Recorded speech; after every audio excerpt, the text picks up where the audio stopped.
Okay. Hi.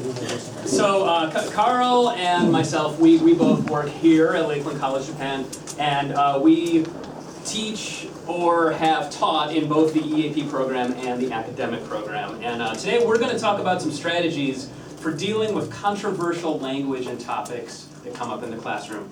And easy as it might be for a teacher to simply avoid such uncomfortable or offensive words or subject matter, there are several solid reasons for not doing so when being faced with this challenge, starting with the very general goals of exposing students to complex topics and building critical thinking skills, which I guess we can consider a global competency. In the case of confronting offensive or racist language, an argument has been made that doing so empowers second language students. Students who can't recognize racism, sexism, or other forms of discrimination certainly can't resist it or do anything about it. An article by Waterhouse argues that students are denied reliable access to this linguistic capital and symbolic power by institutionalized mechanisms if they are unaware of such language. And furthermore, there really aren't that many sources of information on so-called taboo language. There are a number of books like this that have been published for L2 speakers, but it seems like these tend to lean towards teaching students how to swear, and that's not really what we're talking about today. Finally, simply, students are going to encounter controversial topics and taboo language in the media, which of course is becoming more global and more accessible and more interconnected, and in regular life, especially on an international campus like ours here at Lakeland, or if they transfer to a school abroad. So today we'd like to briefly touch on 3 strategies for dealing with this kind of subject matter. One is establishing goodwill.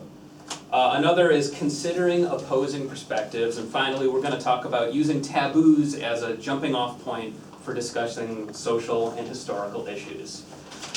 So I'll start by talking about this concept of establishing goodwill.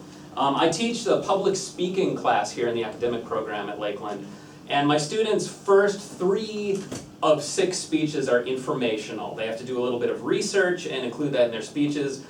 Any topic is okay, with the exception of my forbidden topics.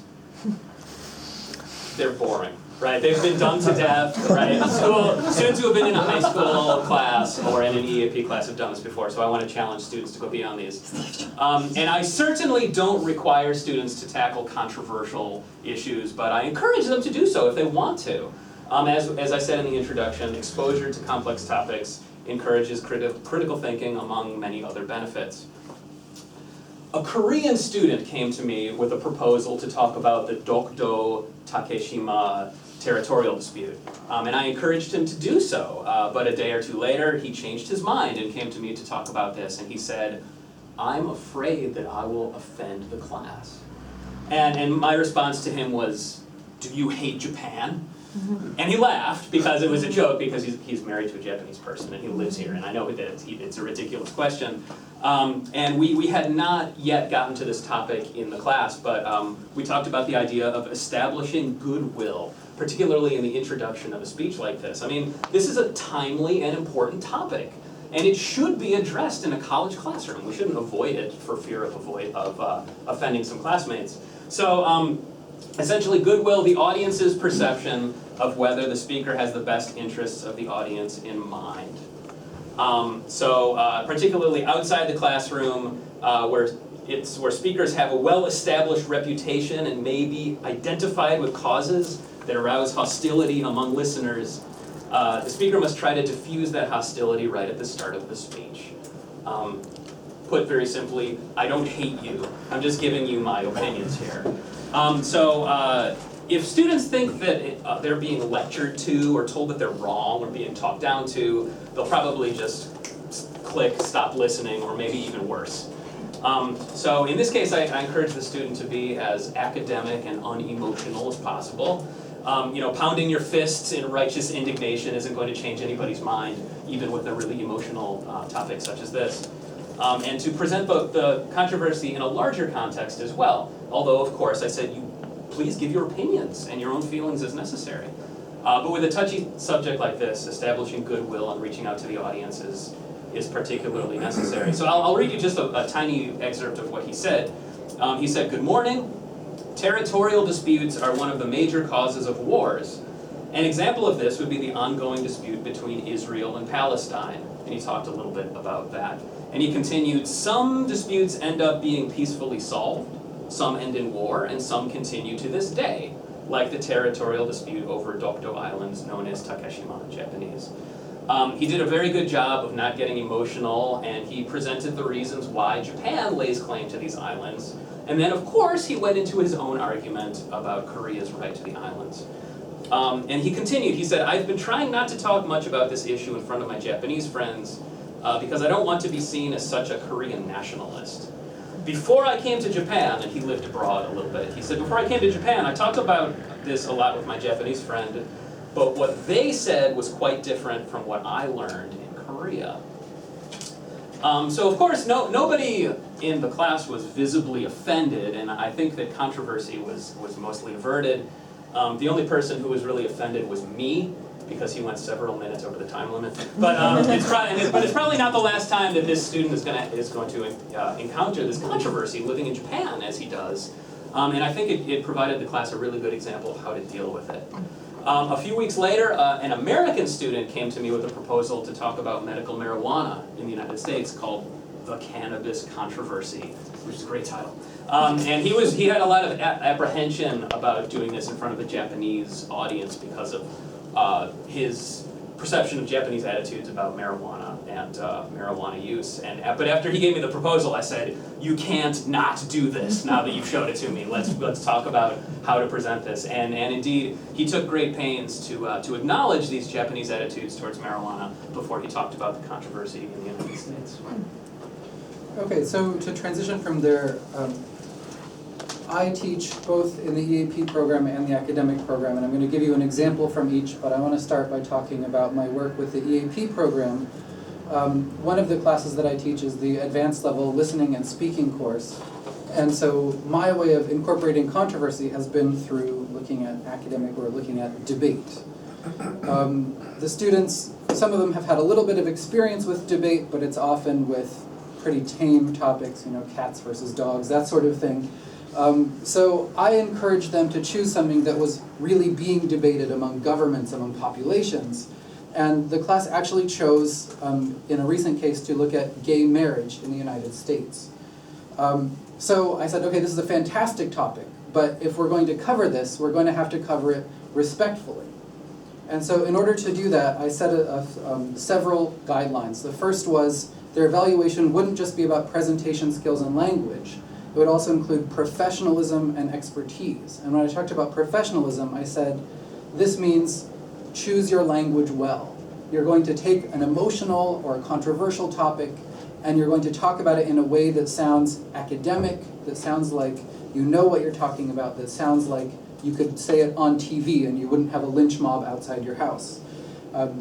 So I gave them a lot of coaching in that. We talked about what kind of terms are appropriate and what are not. And I also gave them the opportunity to come to me with questions and to say, is it okay if I say this? Are these words appropriate? The other thing that I was looking at was expertise, right? I told them that a big part of a debate is not just knowing everything about your side, but also knowing everything about the other side, because you have to be able to come up with counter-arguments to what they're going to say. And so in doing this, I got them to step out of whatever side they'd chosen to support and also actively look into what the other side is thinking so that they could have a more balanced view on the issue. Then in addition to having them check the language with me, we also talked about ways to check the language themselves by visualizing that someone directly concerned is in the audience. I said, that you imagine that we have gays and lesbian people, or people whose brother or cousin or best friend is gay or lesbian or transgendered in the classroom. Are you going to say something that breaks their heart or makes them angry? Or on the other side, imagine you have someone who's deeply religious. Are you going to say something that offends their religion? So we worked on that kind of imagination and visualization, and then to drive the point home, I came up with a warm-up activity where I took the class and I divided them into two groups. Each group was both men and women, and the debate was that women are superior to men. And so each side each group had a side, and I said, now, how would you argue this without making your classmates hate you? How can you look them in the eyes and say what you're going to say without making them feel angry or upset or offended? And so this was very challenging for them, as it should be, but it forced them to really kind of think for themselves, not just in an abstract sense of am I offending my audience, but in a very real sense of what effect is this going to have on my friend who is looking at me as I speak. So we set it up with that. We had lots of time for practice, for research, for checks. And then when the actual debate happened, there was one slightly questionable word use, but the student even kind of caught himself afterwards and was like, was that okay, and came to me about it. But in general, I felt it was very successful. We had a very academic discussion with a set of very real reasons for both sides, stemming from religion and politics and everything else. And very interestingly, one student, he'd been absent on the day that we chose teams, and so by default he was put in the supporting gay side, the supporting gay marriage side, but he himself was kind of on the fence, perhaps leaning towards the other side, and so he came to me and said he was nervous about it, and I said, well, you should be in charge of the counter-arguments because you know what the other side is thinking. But he came to me after the class and said that he'd really changed his mind, and that actually I think at our next school kind of art festival, he performed the Lady Gaga song Born This Way, which is the gay anthem, right? So that was a very big transition for him, and it really drove home to me how effective this kind of method could be. So I guess to summarize, just I feel like kind of training them to really look at how they're going to be reacted to when they speak has been very positive in encouraging them to find balanced ways to discuss these topics. All right, next we'll talk about how putting controversies into a larger historical context can be a useful way of dealing with offensive language that we might encounter in the classroom. I teach a class called Reading Workshop, which is required for all the students who don't test out of it. I have a fair bit of freedom of what to do in addition to my required vocabulary and reading skills books. And this current semester will be the third time in which I'm going to use Of Mice and Men by John Steinbeck. And as most of you who are American know, it's generally junior high school or high school. But given the nature of my students and the fact that they've never read an actual book in scare quotes before, it seems appropriate, and plus it's very short and manageable. Also, as you probably know, it has stirred up quite a bit of controversy since its publication in particular. After 20 pages of exposition and plot development, here we have page 20, and it's the first of many, many times this word is used. So the first semester that I taught this book, I wasn't sure how this would play out because I had an African-American student in one section and an African-Japanese student in another section of the class. So initially I decided not to focus attention on it until we had read chapter 4, which is the chapter in which we meet Crooks, who's the character who's the black stable hand. And basically in his short appearance in the book, we realize that even though he's not allowed to live with the other ranch hands, and he's discriminated against, and he's referred to by this terrible word over and over, he's actually no different from the other guys on the ranch. He's painfully lonely, and he's suspicious of others, and those are two big themes that just keep repeating themselves through the book. So from the day I handed out the book, as a means of sort of selling my students on it, I kept saying, this is a classic of American literature, right? You know, this is so important, you guys. And so finally, after we read chapter 4, I repeated this grand claim once again, but this time I said, however, numerous attempts have been made all over the US to ban and censor this book ever since it came out, pretty much. And I show them this slide, this is a slide from one of the Banned Book Week's websites, and this only goes back to 2001, and it's got several examples of libraries and school districts trying to ban Of Mice and Men. So I asked my students, why do you think it has been banned and censored so frequently? And by the way, this is from Marshall University about Banned Book Week, and there's several websites like this that show attempts to censor and ban literature. Anyway, my students' impressions ranged from, I don't know, to because the book is violent. One student said, I think it's because the book is sad. which a lot of the students, to their credit, the other students laughed. But in both sections, the students managed to hit upon the course language, particularly that word. Fortunately, everybody seemed to understand the inappropriateness of this word, and not even the black students seemed to think it was a big deal in that context. But it did lead to a short and fruitful discussion about why Steinbeck would choose to include this word in his dialogue. So I'm from the United States, and I can't think of many words there as taboo or controversial as that word in 21st century America. And this is an American college. So there's no way that I could not acknowledge this repeated use in this book that I'm requiring my students to read. So putting this in the historical context was an effective way of at least acknowledging that it's in this book. As I mentioned before, I also teach US-Japan relations, and so a big part of that is looking at World War II. And when we look at World War II from the American perspective, we're confronted with all of this really angry language about the Japanese. Now with a class where usually the main population of the class is Japanese students, this itself becomes a sensitive topic, and so it's something that I also have to address. So I start by using these examples to show how common, how widespread slurs against the Japanese were, how it was something that normal people were using in their businesses, even about how it was something that the government was using in its propaganda to create this very racialized image of the enemy. And we use this to talk about where this prejudice came from, how it was formed, what role it played in the nationalism of the time and in building the Japanese as an enemy. But then I also use this as a jumping off point to look at how this word has evolved and how or when it is used or not used today. So that I can look at this and I can say, at the time, everyone was using this. Even Superman was using this word. But that now, Superman wouldn't be caught dead using it, right? That now this is a word that is considered completely unacceptable. The J word for Japanese students, sorry. Since you can't see. What we talk about is how fighting against this racism became a part of the civil rights movement in terms of the Asian American branch of the civil rights movement, and the evolution of race relations between Asian Americans and white Americans. And so I try to use this kind of language and this time as a historical turning point in how the two races related to each other and build from there into what it's become today.